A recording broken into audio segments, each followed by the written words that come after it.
Nuestra Señora del Encuentro con Dios, Canal 27, el canal católico de Arequipa, presenta La voz del pastor.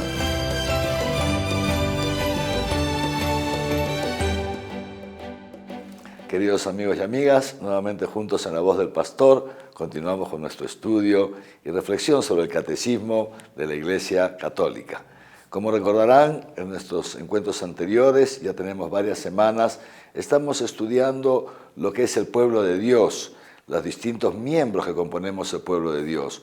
En primer lugar decíamos, todos nosotros los bautizados somos miembros de este pueblo, todos hemos sido incorporados a Cristo y a través de Cristo incorporados a la Trinidad en virtud de nuestro bautismo y en consecuencia todos somos igualmente llamados a la santidad y a participar en esa única misión que Cristo le confió a su iglesia, que es la misión de llevar el Evangelio a todas las naciones, no solamente a través de nuestras palabras, sino sobre todo también a través de nuestra vida. Llevar a Dios hacia el hombre y llevar al hombre hacia Dios. Inclinándonos nosotros, los católicos, los cristianos, es nuestra primera tarea, inclinándonos hacia todo ser que sufre, hacia todo ser que vive sin Dios para hacerle presente su amor, su misericordia e invitarlo a experimentar como nosotros experimentamos esa vida eterna que viene de la fe en Cristo Jesús, nuestro Señor. Y dentro de este universo que es la Iglesia Católica, Iglesia Universal, decíamos que hay distintos miembros, todos con la misma dignidad, todos igualmente llamados a la santidad, pero cada uno con una distinta participación en la vida misma y en la misión de la Iglesia. Entre esos miembros, ya hace algunos encuentros atrás, hablamos de lo que es la jerarquía, el Papa, los obispos, los sacerdotes, los diáconos, y ya 2 encuentros atrás comenzamos a hablar de lo que se llama los institutos de vida consagrada, o la vida consagrada en general. Hablamos de las vírgenes, de las viudas, de los ermitaños, los monjes, y ya nuestro encuentro anterior comenzamos a hablar de los institutos de vida consagrada. Y decíamos que hay 2 tipos de institutos de vida consagrada. Primero, los institutos religiosos, que están compuestos por aquellas personas que viven en comunidad en torno a un carisma, al carisma que Dios le inspiró a su fundador. Y viven lo que se llaman los consejos evangélicos que ellos asumen a través de unos votos públicos. Esos consejos evangélicos, que ellos los viven con una peculiar intensidad de un modo propio, son el consejo de la obediencia, la pobreza y la castidad. Decíamos que todos estamos llamados a vivir estos 3 consejos, pero ellos lo asumen a través de un voto público, un voto que llegado el momento ya es perpetuo, o sea, para toda la vida, y que además lo hacen viviendo en comunidad y con una finalidad determinada, sea para dedicarse a la enseñanza, sea para dedicarse al cuidado de los enfermos, sea para dedicarse al apostolado de la predicación, en fin, son lo que comúnmente conocemos como las congregaciones religiosas. Todos conocemos varias seguramente, ¿no? Los jesuitas, los dominicos, los mercedarios, los franciscanos. A nivel femenino tenemos, por ejemplo, las canonesas de la Cruz, están las esclavas del Sagrado Corazón de Jesús, las dominicas, etc. Hay una variedad de institutos religiosos. Hoy día vamos a dar un paso adelante y vamos a hablar del segundo tipo de institutos de vida consagrada, que son los institutos seculares. ¿En qué consisten? ¿Cómo viven sus miembros? ¿En qué consiste esta forma de vida consagrada? Ya su nombre lo indica. Instituto secular. ¿Es un instituto? Sí. ¿Es una institución? ¿Una organización? Sí. Pero sus miembros están llamados fundamentalmente a vivir sus consejos evangélicos. Los consejos evangélicos también los viven ellos, pero los viven no necesariamente viviendo en comunidad, sino que los viven viviendo en el mundo, es decir, dedicados a las actividades propias de corte secular. El Catecismo, el número 928, lo dice así: un instituto secular es un instituto de vida consagrada, en el cual sus miembros, viviendo en el mundo, es decir, viven cada uno en su casa, digamos así, aunque eventualmente pueden vivir juntos, pero no es, digamos, lo esencial, viviendo en sus casas, cada uno en su propia casa, aspiran a la perfección de la caridad y se dedican, ¿a qué se dedican? A santificar el mundo, sobre todo dentro de él. Entonces, fíjense, ellos en el mundo y desde el mundo hacen presente, introducen el Evangelio en sus actividades cotidianas y lo hacen también asumiendo los consejos evangélicos. Es decir, se diferencian de los institutos religiosos. En los institutos religiosos asumen los consejos evangélicos con unos votos públicos y viven en comunidad. En cambio, los miembros de institutos seculares asumen también los consejos evangélicos, pero no necesariamente viven en comunidad. Fíjense ustedes, no necesariamente viven en comunidad, sino que lo suyo es más propiamente realizar labores de orden secular, es decir, trabajar como trabajan todos los laicos, o la gran mayoría, por supuesto, los laicos. Y en ese trabajo, en ese día a día, van fermentando a la sociedad, introduciendo en la sociedad el Evangelio con sus palabras, pero también con sus obras, con su propio testimonio de vida. Aquí en Arequipa hay diversos institutos seculares. Me vienen ahora a la mente, por ejemplo, los que se llaman las Cordimarianas, ¿no es cierto? Un instituto secular, llevan un colegio, ellas lo llevan, no viven en comunidad, la mayoría viven cada una en su casa, con su familia, por su cuenta, etcétera, y asumen los consejos evangélicos más bien en lo que es su vida cotidiana, en hacer presente, repito, ese amor de Dios y los valores del reino de los cielos los hacen presente en su labor cotidiana. Además de los institutos de vida consagrada, tenemos también lo que se llaman las sociedades de vida apostólica, que está en el número 930 del Catecismo. ¿Qué son las sociedades de vida apostólica? Fíjense, lo primero, son también sociedades, es decir, agrupaciones de fieles, agrupaciones que viven en comunidad, como los institutos religiosos viven en comunidad, pero no profesan los votos de los religiosos. ¿También viven los consejos evangélicos? Sí, cada uno según la peculiaridad de su propia sociedad de vida apostólica, pero lo hacen sin votos, los asumen de otro modo, o sea, por compromisos, o sea, de otra manera. Y su finalidad, fíjense ustedes, dice así, nuestro catecismo, dicen, llevando vida fraterna en común, o sea, viven juntos, pero aspiran a la perfección de la caridad observando sus propias constituciones, es decir, participando en el apostolado al que se dedica su propia sociedad de vida apostólica. ¿A qué apostolado se dedican? Eso depende de la sociedad de vida apostólica. También se pueden dedicar a la educación, también se pueden dedicar a realizar obras de bien social, inspiradas por supuesto en el Evangelio. Es decir, cada sociedad de vida apostólica tiene su propia finalidad, ¿no? Y los miembros asumen esa finalidad como propia y la realizan a través de una metodología, de un modo, de un método, que es justamente lo que forma parte del carisma que los identifica y que los diferencia de otras realidades al interior de la Iglesia.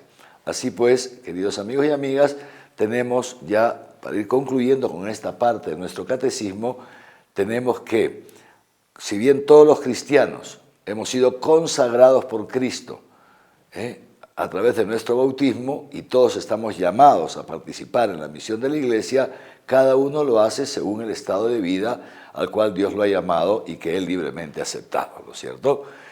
Decíamos que los laicos, como padres de familia, fundamentalmente a través del matrimonio, se santifican ellos y se santifican también custodiando a sus hijos, aquellos que Dios les envía. Es muy importante que los matrimonios estén abiertos a la vida.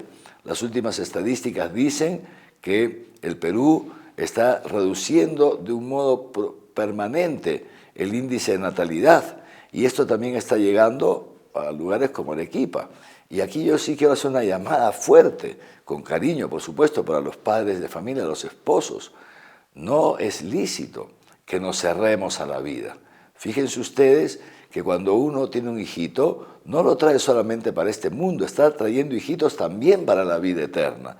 Y yo pregunto, ¿quiénes somos nosotros para privar a tantas personas, tantos seres humanos que Dios quiere crear a través de papá y mamá, a través de los esposos, en esa unión legítima de amor? No podemos entonces nosotros digamos así, no podemos oponernos a esa voluntad de Dios, aparte que realmente los hijos son una gran alegría para el matrimonio y ayudan a consolidar la vida conyugal.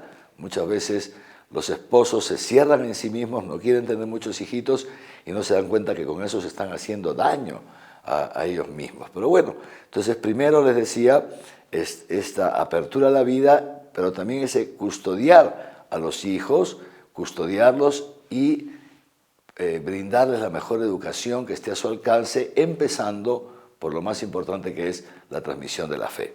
Luego, decíamos también, estamos lo que se llama la jerarquía, el Papa, que es el que conduce a la Iglesia universal, luego cada obispo en su diócesis, que es el vicario de Cristo en su diócesis, y que orienta, acompaña, alienta, y algunas veces también corrige a toda esa iglesia diocesana, o sea, esa porción del pueblo de Dios que Dios le ha confiado por un mandato y por una elección realizada a través concretamente del Papa.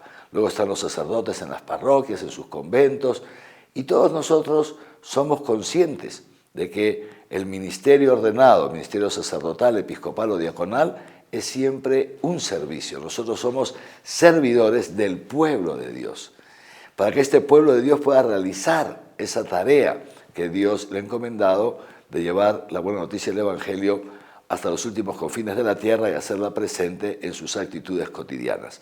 Y además de lo que se llaman los laicos, los sacerdotes, obispos, presbíteros, diáconos, también están entonces lo que se llaman la vida consagrada, formas especiales de vida consagrada, lo hemos comentado ya, ¿no es cierto?, los ermitaños que empezaron en los primeros siglos de la Iglesia y que hoy día todavía existen, gente que vive totalmente retirada del mundo y que vive sola, dedicada a la oración y a la penitencia. Luego están la vida de clausura, los monasterios. Aquí en Arequipa tenemos Santa Catalina, Santa Teresa, tenemos 5 monasterios. Luego están los institutos de vida consagrada, que como hemos dicho pueden ser institutos religiosos o institutos seculares, no vamos a repetir todo, y también las sociedades de vida apostólica. Toda esta realidad que conforma la vida de la Iglesia, fíjense qué bonita, qué variedad, qué riqueza, qué variedad tenemos en la Iglesia.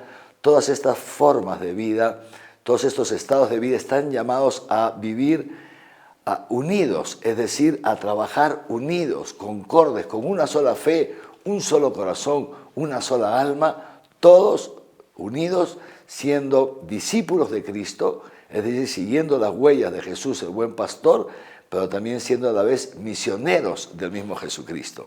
Y por eso el catecismo ya termina, los números 931 al 933, termina recordándonos esto, que por la consagración que hemos recibido todos a través del bautismo y aquellos que forman parte del Instituto de Vida Consagrada, entonces todos estamos llamados a participar de la misión de Cristo, la misión que Cristo ha encomendado a la Iglesia, y participamos de esa misión dejándonos en primer lugar guiar por nuestros legítimos pastores.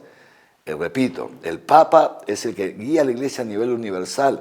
Él nos da las pautas, Él es el que va por delante indicándonos con la asistencia del Espíritu Santo el camino que Jesús quiere que sigamos en cada generación, en cada momento de la historia de la Iglesia. Y luego en la diócesis es muy importante la figura del obispo. No lo digo porque yo sea obispo, ya lo pensaba antes de serlo. Es muy importante que tomemos conciencia de esto, que en cada diócesis Dios ha puesto al obispo. ¿Para qué? Para que sea él el que guíe la diócesis. El obispo escucha, por supuesto, el obispo escucha a los fieles laicos, escucha a los consagrados, escucha a los sacerdotes.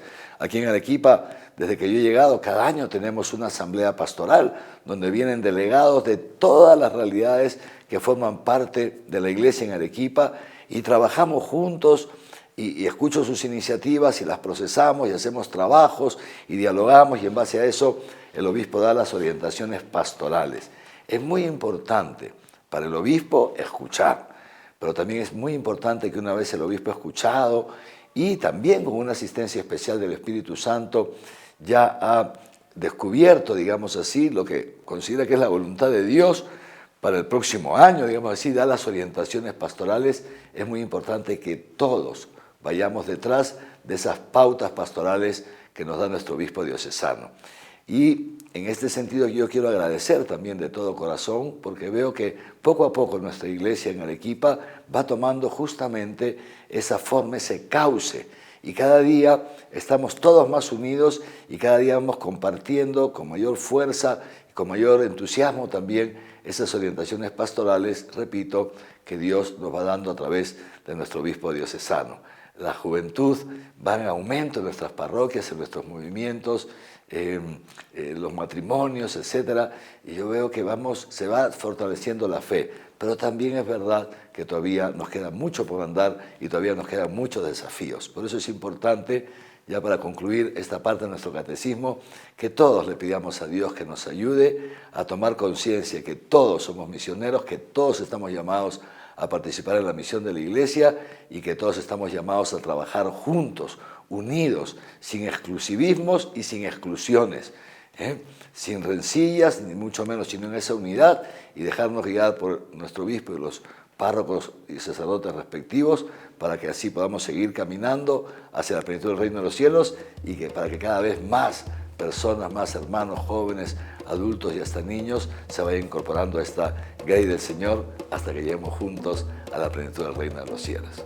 Que los bendiga Dios Todopoderoso, Padre, Hijo y Espíritu Santo. Amén.